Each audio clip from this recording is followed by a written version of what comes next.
네, 오늘 말씀은 마가복음 8장 27절로 9장 1절까지 말씀입니다. 마가복음 8장 27절로 9장 1절까지 말씀. 가지고 계신 큐티책 128페이지에 있습니다.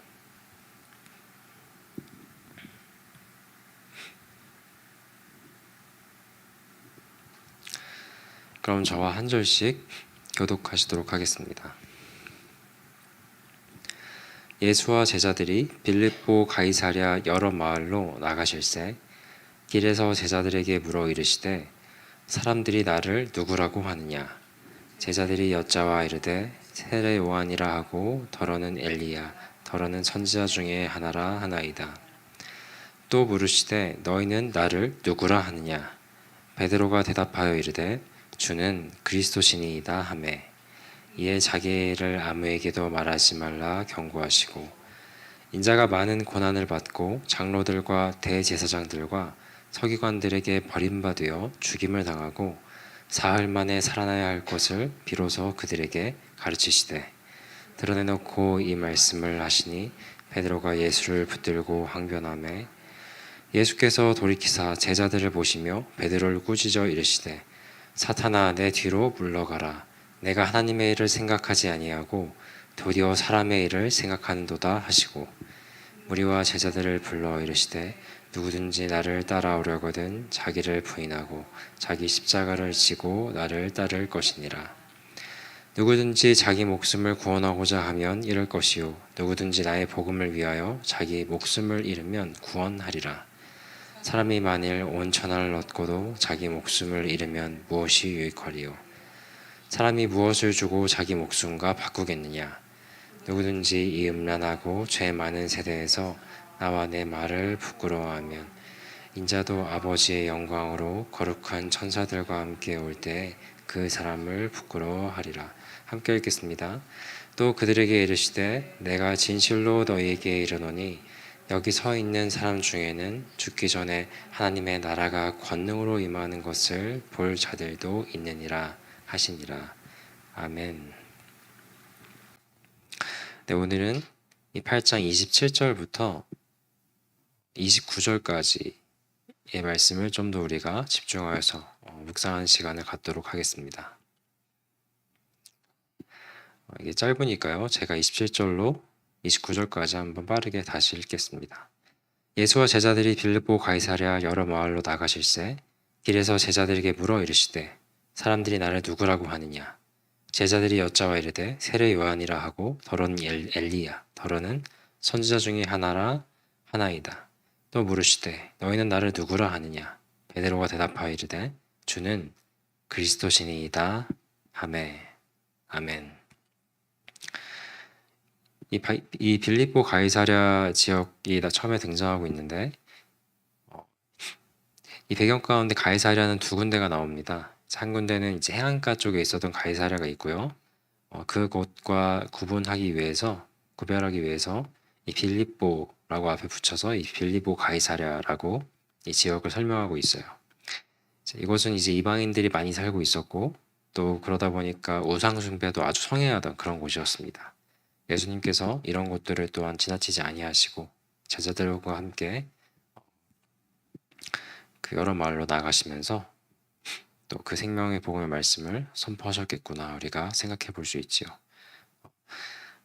우리도 이러한 예수님의 모습과 그 제자들의 그 삶을 기억하면서 네, 이러한 전도의 삶도 있으면 좋겠구나 생각을 해보게 됩니다. 네. 이 빌립보 가이사랴라는 지명 때문에 잠깐 이런 묵상을 나누게 되었고요. 오늘 말씀은 함께 우리가 보고자 하는 곳은 이 예수님의 이 질문부터 시작하면 좋겠습니다. 예수님께서 이 제자들에게 딱 질문을 던지시죠. 뭐라고 질문하시냐면 27절 하반절에 사람들이 나를 누구라고 하느냐 이렇게 예수님께서 질문을 던지시면서 오늘 우리가 함께 나눌 이 본문의 말씀을 시작하고 계십니다. 그러자 제자들이 답을 하죠. 네, 세례 요한 더러는 엘리야 더러는 선지자 중에 하나라 하나이다 이렇게 대답을 합니다. 이 당시에 이 사람들이 예수님을 누구라고 생각하는지에 대해서 우리가 간단히 알 수가 있지요. 세례 요한 혹은 엘리야 혹은 선지자 중에 하나라고 이 당시에 사람들이 예수님을 보고 있구나 우리가 생각할 수가 있습니다. 이 세례 요한은 잘 아시겠지만 이 본문을 다루기 이전에 목숨을 잃게 되는 그런 안타까운 일이 있었지요. 그 헤롯 왕이, 그러니까 정확히 말하자면은 헤롯 안티파스가 이 세례 요한을 잡아서 이제 죽이게 되었던 사건 기억하실 겁니다. 세례 요한이 자기의 그 동생의 아내를 취하는 것이 옳지 않다, 이제 그렇게 옳은 말을 하였었고, 이제 그것이 불편하였던 이 헤롯은 이제 세례 요한을 잡아들이게 되었고, 그러던 가운데 그 잔치가 벌어지던 가운데 그의 딸의 소원을 들어주겠다 했을 때 그녀의 그 딸의 어머니였던 헤로디아가 세례 요한의 머리를 요구해라 이렇게 하면서 세례 요한이 아주 안타까운 죽음을 맞이하게 됐던 것을 우리가 모두 기억하실 겁니다. 그렇다면 이미 죽은 이 세례 요한, 이미 죽은 사람인데도 왜 예수님을 들어서 세례 요한인 것 같다라고 사람들이 그렇게 말을 했을까? 우리가 궁금하지 않을 수가 없지요. 이 당시의 사람들은 이 세례 요한을 아주 영향력 있는 그런 선지자로서, 하나님이 보내신 그런 선지자로서 여기고 있었기 때문에 그가 비록 그런 불의의 죽음을 당하였으나, 안타까운 죽음을 당하였으나 살아났구나 다시, 이런 인식도, 그런 생각을 가지기도 했었다는 것을 우리가 보게 됩니다. 보통 사람들이 이렇게 생각할 만큼 그 세례 요한을 직접 죽였던 이 헤롯 안티파스 또한 예수님이 혹시 세례 요한이 아닌가라고 그렇게 생각했다라고 하는 것을 또한 우리가 이 마가복음 본문 가운데 찾아볼 수가 있어요. 마가복음 6장 14절에 보면 제가 읽어드릴 것인데, 이에 예수의 이름이 드러난지라 헤롯 왕이 듣고 이르되 이는 세례 요한이 죽은 자 가운데서 살아났도다. 그러므로 이런 능력이 그 속에서 일어나느니라 하고, 그리고 이어지는 또 16절에 보면 헤롯은 듣고 이르되 내가 목벤 요한 그가 살아났다 하더라, 이렇게 말씀하고 있습니다. 참 이 세례 요한이라고 했던 이 선지자가 얼마나 그 영향력이 있게 그의 그 사역들 사명들을 감당하였길래 이렇게 그가 다시 왔구나라고 여길 정도였을까 생각해 보게 되는 그런 대목이기도 합니다.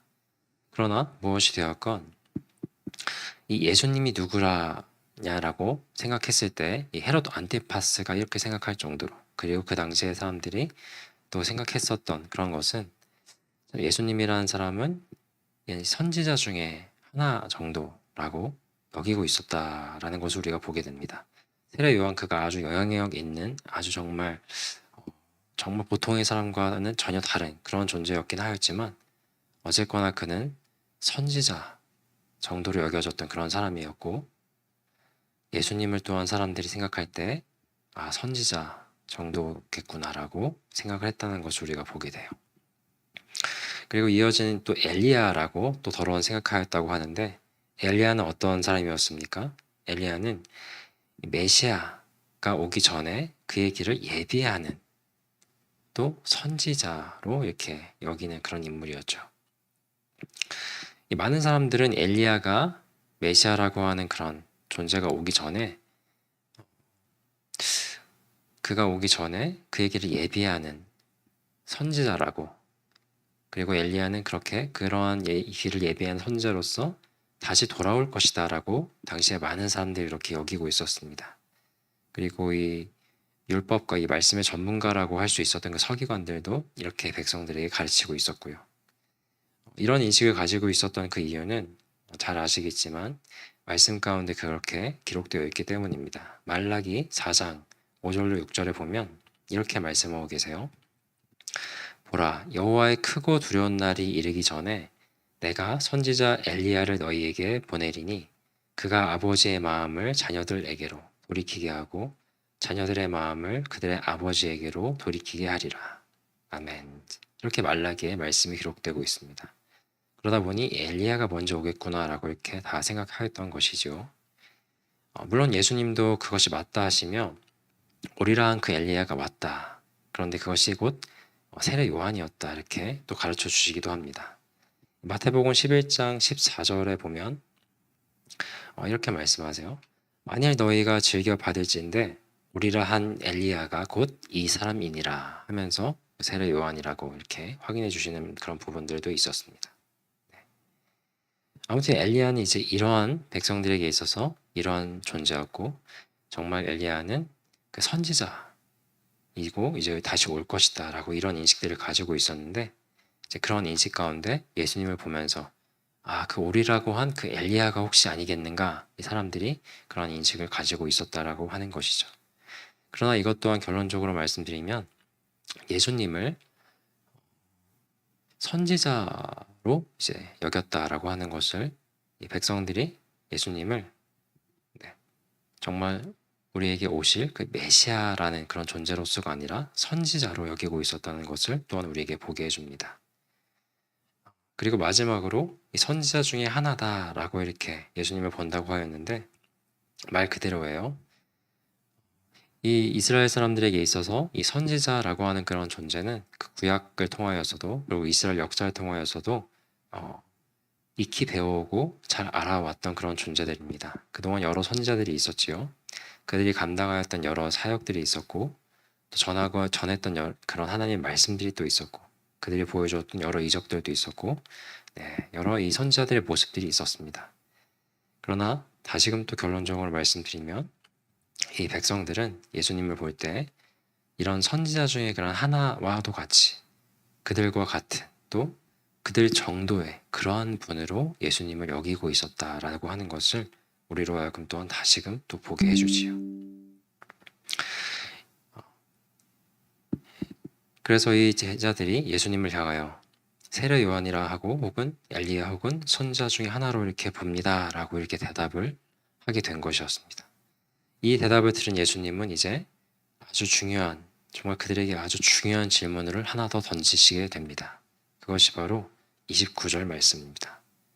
제가 읽어드리면 다시, 또 물으시되 이렇게 질문하시죠. 너희는 나를 누구라 하느냐? 실상 가장 궁극적이고 중요한 이 질문을 예수님께서 제자들에게 던지십니다. 그러자 이 제자들의 대표격인 베드로가 대답을 하죠. 주는 그리스도시니이다. 아멘. 이렇게 대답을 합니다. 참 이 대답을 통해서 우리는 이 사람들이 인식하고 생각하였던 예수님에 대해서, 그 사람들의 그 대답과 이 제자들의 이 대답이 완전히 대조되고 있는 것을 우리가 보게 돼요. 그리고 사람들이 여기고 있던 그러한 대답이 맞았던 것이 아니라 바로 이 제자들의 대답, 주는 그리스도십니다 하는 이 대답이 참으로 우리가 받고 믿고 알아야 할, 그리고 우리의 고백이 또한 되어야 할 그러한 대답이구나 라고 하는 것을 우리가 받게 되는 것이죠. 이 그리스도라고 하는 것은 우리에게 아주 친숙한 말이지요. 우리는 또한 그리스도인이라고 해서 우리가 누구인지, 우리의 그 정체성을 또한 드러내는 참 아주 중요한 그런 말이기도 하죠. 이 그리스도, 이것은 곧 이 메시아라고 하는 것을, 그 메시아라는 말을 이 신약 성경에 맞게 이 헬라어, 그러니까 이 그리스어로 이렇게 번역한 그런 말로서 이 그리스도라고 합니다. 이 그리스도는 우리가 모두 잘 아시다시피 그 전에 이 메시아라는 말은 이 기름 부음을 받은 자라는 뜻으로 잘 알고 계시지요. 그리고 이 그리스도라는 말을 우리가 받게 되면서 참으로 하나님이 그의 백성을 구원하기 위하여서 우리에게 보내주시는 정말 그 약속된 하나님의 사람이라는 것을 우리가 잘 알고 계십니다. 이 그리스도는 정말 이 율법과 선지서, 그동안의 모든 구약과 하나님의 그 말씀을 통틀어서 그것을 아주 하나님의 그 말씀을 올바르게 그리고 아주 온전히 이루기 위해서 인자로, 정말 그 고난받는 종으로서 오신 하나님이시죠. 이 자신의 죽음을 통해서 우리 인류의 죄를 해결하시고 그 죽음의 권세를 무력화하시고 참으로 그 하나님의 나라를 이 땅 가운데 가져와 주시고 우리로 하여금 그 그리스도를 믿는 자들로 하여금 그 하나님의 나라에 얼마든지 들어오게 하신 그 은혜 가운데 우리를 건져서 구원하여 주신 우리의 진정한 구원자, 그것이 바로 그리스도이신 것이죠. 그리고 그것이 누구시죠? 바로 우리의 주 예수님, 예수 그리스도이시라는 것을 우리가 모두 잘 아실 것입니다. 그래서 이 제자, 이 베드로가 하는 이 고백과도 같이 정말 우리는 우리의 주 그리스도이십니다 라고, 예수님이 누구실까라고 우리가 생각할 때 이러한 고백이 나와야 하는 것이죠. 그러나 우리가 이 본문을 오늘 다 읽으셨기 때문에 아시겠지만, 이 베드로가 했던 이 그리스도라는 이 고백 자체는 맞는 말이었으나, 이 베드로와 제자들이 가지고 있었던 우리 주 그리스도에 대한 그 이해는 사실 아주 부족하고 오해와 한계를 가지고 있었다는 것을 아실 것입니다. 이 제자들을 통틀어서 뿐만이 아니라 이 유대인들은 정말로 이 메시아를, 이 그리스도를 기다리고 있었던 것은 맞지만, 이 그리스도라는 존재가 제가 방금 우리가 잘 알고 있는 바, 이 그리스도에 대한 그 이해를 가지고 있지 않았고, 먼저는 이러한 이해를 가지고 있었죠. 정말 자신들을 이 로마의 이 속박에서, 정말 이 압제에서 해방시켜 줄 수 있는 그러한 아주 그 군사적이고 정치적인 그런 구원자로서, 그러한 메시아로서 우리에게 하나님께서 구원자를 보내주실 것이다 라고 하는 이제 그런 기대와 그런 소망을 가지고 있었던 이 당시의 유대 사람들이었거든요. 그래서 그들이 기대하던 그런 메시아는 아주 힘있고 강력한, 정말 마치 이 모세와도 같이, 그리고 그거보다 더 나아가서 정말 다윗과도 같은 그런 아주 뛰어난 군사적 정치적, 그리하여서 모든 것을 통치하고 다스리게 되어서 정말 이 유대인들이 하나님의 백성으로서 온 세상을 다스리게 되는, 이제 그렇게 하게끔 만들어주는 그런 메시아, 그런 그리스도를 이들은 정말 기다려왔던 것이었는데, 그런데 이 그리스도는 그들이 기대했던 그런 모습이 아니라 고난받는 종으로서, 인자로서 정말 우리를 위해 죽어주시고 우리의 죄를 해결해 주신, 더욱더 깊고 더욱더 근본적이고, 그리고 우리로 하여금 정말 하나님 나라에서 영원한 생명을 누리며 살아가게끔 하시는 그런 그리스도를 잘 몰랐다는 것을 우리가 알 수가 있습니다. 그들은 그저 이 예언된 메시아 그리스도에 대해서 자신들의 어떤 그런 마음에 맞는, 정말 자신들의 그런 상황을 정말 훨씬 좋게 만들어줄, 그리고 자신들의 그 필요를 온전히 충족시켜줄, 자신들로 하여금 정말로 이 모든 힘듦과 어려움들을 다 극복하고 영광스러운 그런 삶을 정말 누리게 하는 그런 것들을, 우선은 자신들의 그런 삶과 자신들의 이해에 맞추어진 그러한 그리스도를 기다리고 있었다는 것을 우리가 보게 되는 것이죠. 제가 이렇게 계속 길게 말씀드리게 된 것은 이러한 모습들이 혹 우리 가운데도 많이 있지 않겠는가 생각이 들었기 때문입니다. 우리가 믿는 예수님에 대해서, 그 그리스도에 대해서 올바른 이해를 가지고 있음에도 불구하고 우리가 살아갈 때 참 많은 순간순간들 가운데 이 예수님이 그리스도이신 이 예수님을 조금 다른 방향으로 오해하고 이해하고 있었던 그런 부분들은 혹시 있지 않았습니까? 이들처럼 나의 지금 내가 당면하고 있는 내 이 지금 현실 상황 가운데서 이것을 조금 더 이 힘듦들을 극복할 수 있게 해주시는 정도의 그러한 정도로 나를 도와주실 분, 혹은 나의 이 상황이 정말 있어서 내가 너무 필요한 어떤 여러 가지 것들이 있는데 그런 것들을 정말 주시고 채워주시는, 나의 어려움들, 나의 부족함들을, 나의 어떤 부족한 재정적인 것을, 나의 어떤 바뀌어야 될 어떤 환경적인 것을, 내가 지금 겪고 있는 나의 어떤 직장이나 직업이나 아니면 나의 자녀 혹은 인간관계, 뭐 다양한 문제가들이 있을 수 있겠으나 단순히 그런 것들을 정말 해결되고 극복하기 위해서 필요한, 나에게 정말 그러한 도움으로서 필요한 그런 존재 정도로서의 예수님을 생각하고 혹시 있는 그런 모습들은 우리에게 있지 않은지요. 만약 그렇다고 한다면 이 당시 어려움을 겪고 있었고 통치와 압제를 당하고 있었던, 그래서 그 가운데 벗어나기를 갈망하였던 그리스도라고 하는 말씀 가운데 참으로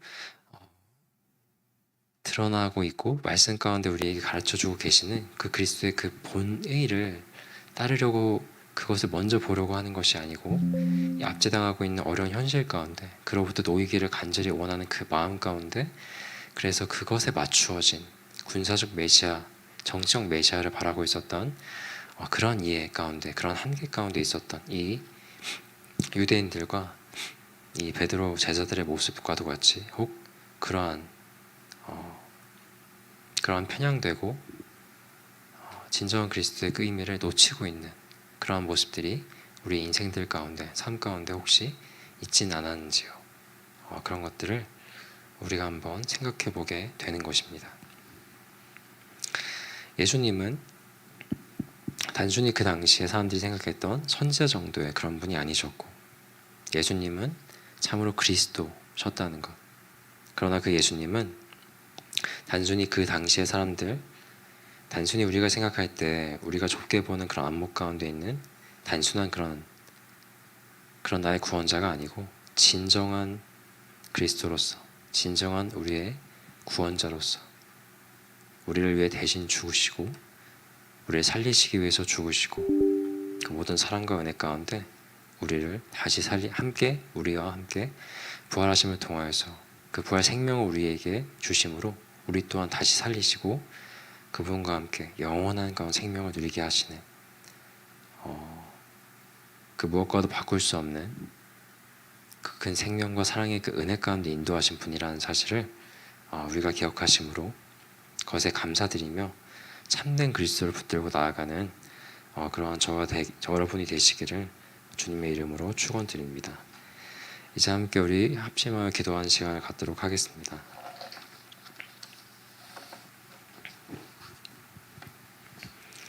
오늘 마지막 말씀을 통해서 우리는 주님이 누구신지에 대해서 보게 됩니다. 주님은 단순히 선지자 정도의 그런 분이 아니셨습니다.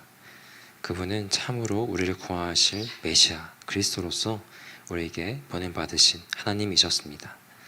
그런데 우리가 살아갈 때 그분을 아주 축소시키고 있지는 않은지요. 우리가 당시 이 사람들과 가도 같이 그저 우리의 필요와 우리의 힘든 어려움들과 우리의 어떤 질병이나 우리의 어떤 해결되어야 할 그런 것들을 앞세우면서 혹 우리가 우리의 그리스도를 붙들고 있었던 것은 아닌지요. 그런 것들 또한 다 이루어주시고 회복시켜 주실 우리 주님이심을 우리가 믿습니다. 그러나 우리가 더욱더 본질적으로 참으로 우리의 죄를 사하여 주시고 나를 구원하여 주셔서 나로 하여금 하나님 나라에 그 주님의 나라에 함께 살게 하신 우리로 하여금 영원케 함께 살게 하신 그 은혜를 그 본질적 그 주님의 그 그리스도 되심을 우리가 잊지 않고 붙들며 나아가는 그렇게 나아갈 수 있기를 주님 도와주시기를 간절히 원한다고 이 시간 합심하여서 기도하겠습니다.